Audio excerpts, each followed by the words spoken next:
So this is Josh and I's integrated timeline. So we'll start off in 1992, where I was born in Colorado Springs, Colorado. And since I was lived with the military family, or my dad was in the military, we moved to Germany in 1993 and lived there for 4 years. And then we finally moved back to the States to Columbia, South Carolina in 1997. And this was the first time I've had really any experience with sports, which I feel like which has driven my career choices that I've made today. A year after, 1998, Josh was born in Sioux Falls, South Dakota. Skip ahead 2 years, and I finally moved to Alaska, which is where I would live at until I graduate high school, and this is the place I call home now. And then shortly after that, in 2001, we had the 9/11 terrorist attacks. I still remember distinctly to this day my mom waking me up and turning on the TV and showing me the news as it happened live. I was too young at the time to really understand all the implications that everything meant when it happened at that point, but sure, as we all know, that after that day, America had changed as an entire country as a whole, and we're still trying to figure ourselves out after all that. Then in 2002, Josh's sister was born, and he started preschool, and this is his only sibling, and he discovered that he loved school and learning, and that seems to have continued on today. The next year after that, in 2003, Josh started to wrestle, which was a big part of his life for him. He wrestled for 13 years, and this is what started his passion for sports.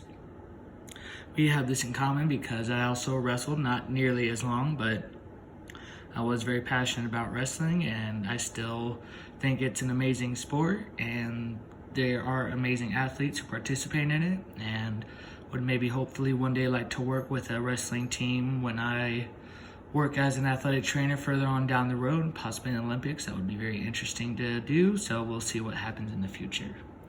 Then in 2007, Josh started in the orchestra. He played for 9 years in school. And it's another thing that we have in common. Even though I wasn't in the orchestra, I did play the trumpet for many years in middle school and elementary school, and I still do play guitar up to this day, and still have a great love and passion for music and any sort of musical art. Also in 2007, the Great Recession began, which lasted from 2007 to 2009. This obviously played a very big a role in our country, as we had not seen anything like it since the Great Depression, and still to this day are somewhat trying to recover from it. Even though we seem to have rebound, we are still coming back from a new recession that happened thanks to all this COVID stuff. Also in 2007, the Virginia Tech shooting happened, which was one of the largest mass killings ever in the United States.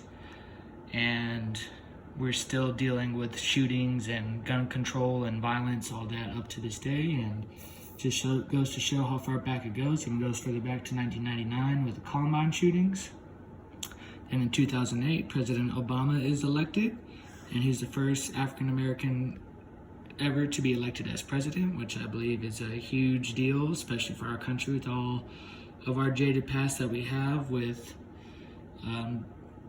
the way that African Americans are dealt with still to this day in slavery, and how we try to reconcile that as a country. And unfortunately, those racist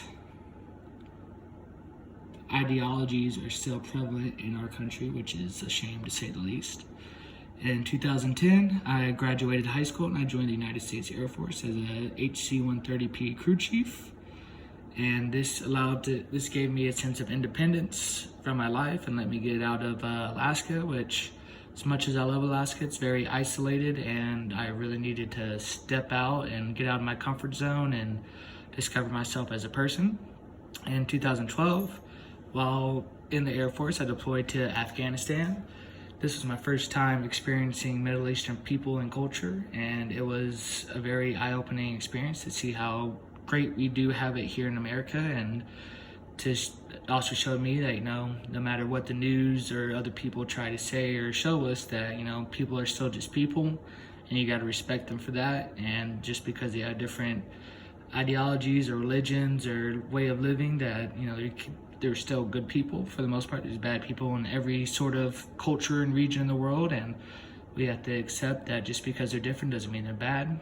Also, in the same year, President Obama was re-elected, and unfortunately, a Sandy Hook Elementary School shooting happened, which I'm sure everybody remembers and was very tragic, and just another look upon how our culture deals with mental health, and what we deal with and how people decide to express themselves, which unfortunately costs the lives of many children and adults. And then in 2014, I was honorably discharged from the military, which gave me freedom to choose what I wanted to do with my own life, which is after 4 years of being told what to do every day, how to dress, what to wear, what you can and can't do, was a great feeling, to say the least. And then in 2016, Josh and I again have another similarity. We both started college in our respective athletic training programs. He was at the University of Nebraska-Lincoln, and I was at Valdosta State University in Georgia. And this is the same year that President Trump was elected, which has been an interesting 4 years to say the least. We'll see how he goes down in history. I personally am not the biggest fan of him, but everybody has a right to be entitled to their own opinions. And then 2020, Josh and I both, again, graduated from our respective colleges, and we accepted graduate assistant positions at NMSU as athletic trainers. I'm working with a baseball team, and he's working with a softball team. And we started our master's program in multicultural education. And again, as we all know, COVID started this year, and with our job, it is definitely not the most easiest thing in the world, as I know what it is with teachers. We have to screen our athletes daily. We have to wear masks while working with them. We have to apply certain rules and restrictions for games and practices, and just adds a whole nother level of healthcare that we are not used to or taught how to deal with.